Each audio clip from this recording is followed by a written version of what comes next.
আসসালামু আলাইকুম। দুপুর ২টা বেজে ৩০ মিনিট। আজ রবিবার। বাংলাদেশ বেতার, কক্সবাজার। স্থানীয় খবরে স্বাগত জানাচ্ছি কে এম সানাউল হক।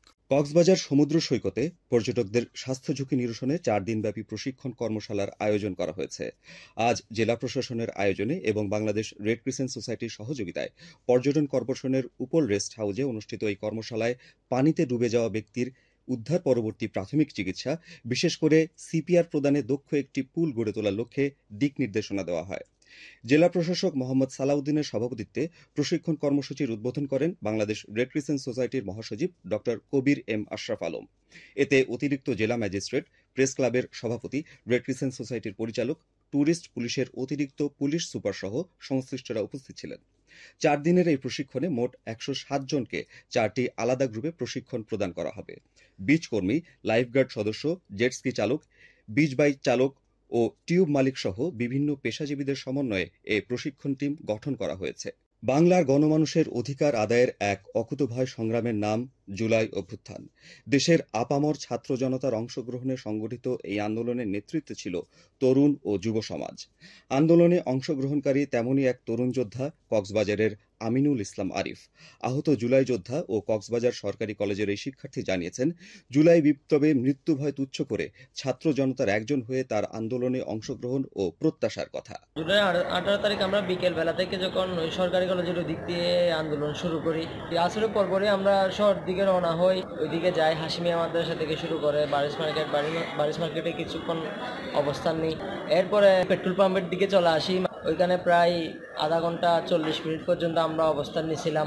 এর মধ্যে ততক্ষণ আর 7টা সাড়ে 7টার দিকে লালদিঘির পাড়ের দিক দিয়ে পুলিশের গাড়ি আসে। পুলিশ ছিল, ছাত্রলীগ ছিল। আমাদেরকে যখন দাওয়া দেয় পুলিশ, তখন আমরা চলে যাই হসপিটাল রোডের দিকে। ওইখানে অবস্থান নেওয়ার পরে হঠাৎ করে 3-4 মিনিটের মধ্যে বিদ্যুৎ অফ করে। ওইখানেই পুলিশ আমাদের উপর গুলি চালায়। ওই পুলিশের গুলিতে আমার শরীরের বিভিন্ন জায়গায় পুলিশের সররাগুলি ঢুকে, এর মধ্যে একটা চোখের ভিতরে ঢুকে যায়।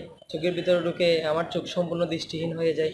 এরপরে আমি বিভিন্ন জায়গায় চিকিৎসার জন্য যাই, চিকিৎসা করাই, কিন্তু এরপর আমার চোখের কোনো উন্নতি নাই। ডাক্তার বলতেছে চোখ আর ঠিক হবে না, চোখ এরকমই থাকবে। একটা চোখের জন্য তোমার আরেকটা ভালো চোখ যেটা আছে ওইটাও ইনফেকশন হওয়ার সম্ভাবনা আছে। এজন্য আমি ট্রিটমেন্ট চালিয়ে যাচ্ছি, কিন্তু পর্যাপ্ত ট্রিটমেন্ট পাচ্ছি না দেশে। তোমার আর্থিক কোনো সহযোগিতা পাই, দেশে না হোক বিদেশে হলে আমি আমার প্রয়োজনীয় চিকিৎসা করাতে পারবো। চিকিৎসা করানোর সরকারের কাছে দাবি রাখি। মহেশখালীতে জুলাই পুনর্জাগরণ উপলক্ষে প্রস্তুতিমূলক সভা অনুষ্ঠিত হয়েছে। উপজেলা স্বাস্থ্য ও পরিবার পরিকল্পনা বিভাগের আয়োজনে আজ উপজেলা স্বাস্থ্য কমপ্লেক্স মিলনায়তনে অনুষ্ঠিত এ সভায় সভাপতিত্ব করেন উপজেলা স্বাস্থ্য ও পরিবার পরিকল্পনা কর্মকর্তা ডাক্তার মোহাম্মদ মাহফুজুল হক। এ সময় মেডিকেল অফিসার, স্বাস্থ্য সহকারী ও ব্লাড ডোনার্স সোসাইটির প্রতিনিধি উপস্থিত ছিলেন। সভায় ডাক্তার মোহাম্মদ মাহফুজুল হক জানান, মাসব্যাপী কর্মসূচির অংশ হিসেবে আগামীকাল উপজেলা স্বাস্থ্য কমপ্লেক্সে জুলাই পুনর্জাগরণ অনুষ্ঠান অনুষ্ঠিত হবে। এতে ফ্রি ব্লাড গ্রুপিং ক্যাম্পেইন ও আগ্রহী রক্তদাতাদের তালিকা সংরক্ষণ করা হবে। মহেশখালীর বড় মহেশখালী ইউনিয়নে গ্রাম আদালত পরিচালনা করে 29টি মামলার মধ্যে 5টি মামলা নিষ্পত্তি করা হয়েছে।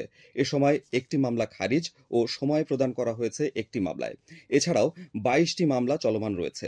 স্থানীয় ইউনিয়ন পরিষদের আয়োজনে আজ পরিষদ মিলনায়তনে গ্রাম আদালত পরিচালনা করেন স্থানীয় ইউনিয়ন পরিষদের চেয়ারম্যান শাহ আ.ম.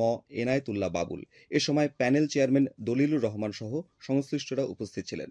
ইউনিয়ন পরিষদ চেয়ারম্যান বলেন, নিয়মিত গ্রাম আদালত পরিচালনা করা গেলে থানায় মামলার জট কমে আসবে। এদিকে মহেশখালীতে মানব পাচার প্রতিরোধে শিক্ষার্থীদের নিয়ে আলোচনা সভা ও চিত্রাঙ্কন প্রতিযোগিতা অনুষ্ঠিত হয়েছে। আজ বাংলাদেশ জাতীয় মহিলা আইনজীবী সমিতির উদ্যোগে উপজেলার বড় মহেশখালী বালিকা উচ্চ বিদ্যালয় মিলনায়তনে অনুষ্ঠিত সভায় সভাপতিত্ব করেন বিদ্যালয়ের প্রধান শিক্ষক এম হুমায়ুন কবির আজাদ। এ সময় জাতীয় মহিলা আইনজীবী সমিতির প্রতিনিধি ও বিদ্যালয়ের শিক্ষক-শিক্ষার্থী উপস্থিত ছিলেন। এতে বক্তারা বলেন, এ ধরনের আয়োজনের মাধ্যমে মানব পাচার প্রতিরোধে শিক্ষার্থীদের মাঝে সচেতনতা সৃষ্টি করা গেলে সমাজ উপকৃত হবে। আবহাওয়া। আগামীকাল দুপুর 12টা পর্যন্ত 24 ঘন্টার পূর্বাভাসে বলা হয়েছে আকাশ অস্থায়ীভাবে মেঘলা থেকে মেঘাচ্ছন্ন থাকতে পারে। সেই সাথে অধিকাংশ জায়গায় অস্থায়ীভাবে দমকা হাওয়া সহ ভারী থেকে অতি ভারী বৃষ্টি অথবা বজ্রসহ বৃষ্টি হতে পারে। কক্সবাজার সমুদ্র বন্দরের জন্য কোনো সংকেত নেই। আগামী 24 ঘন্টায় দিন ও রাতের তাপমাত্রা সামান্য হ্রাস পেতে পারে। আজ সূর্যাস্ত যাবে সন্ধ্যা 6টা 34 মিনিটে। আগামীকাল সূর্যোদয় হবে ভোর 5টা 24 মিনিটে। আজকের সর্বনিম্ন তাপমাত্রা ছিল 26.5 ডিগ্রি সেলসিয়াস এবং সর্বোচ্চ তাপমাত্রা ছিল 28.5 ডিগ্রি সেলসিয়াস। এখন জানিয়ে দিচ্ছি বাঁকখালী নদীর মোহনা ও সংলগ্ন এলাকার সামুদ্রিক জোয়ার ভাটার সময়সূচি। আজ ভাটা শুরু হয়েছে দুপুর 2টা 16 মিনিটে, চলবে সন্ধ্যা 6টা 52 মিনিট পর্যন্ত। জোয়ার শুরু হবে সন্ধ্যা 6টা 52 মিনিটে, চলবে রাত 12টা 31 মিনিট পর্যন্ত। পুনরায় ভাটা শুরু রাত 12টা 31 মিনিটে, চলবে আগামীকাল সকাল 6টা 49 মিনিট পর্যন্ত। খবর শেষ হলো। আমাদের পরবর্তী খবর প্রচারিত হবে আজ বিকেল 4টা বেজে 30 মিনিটে ইংরেজিতে।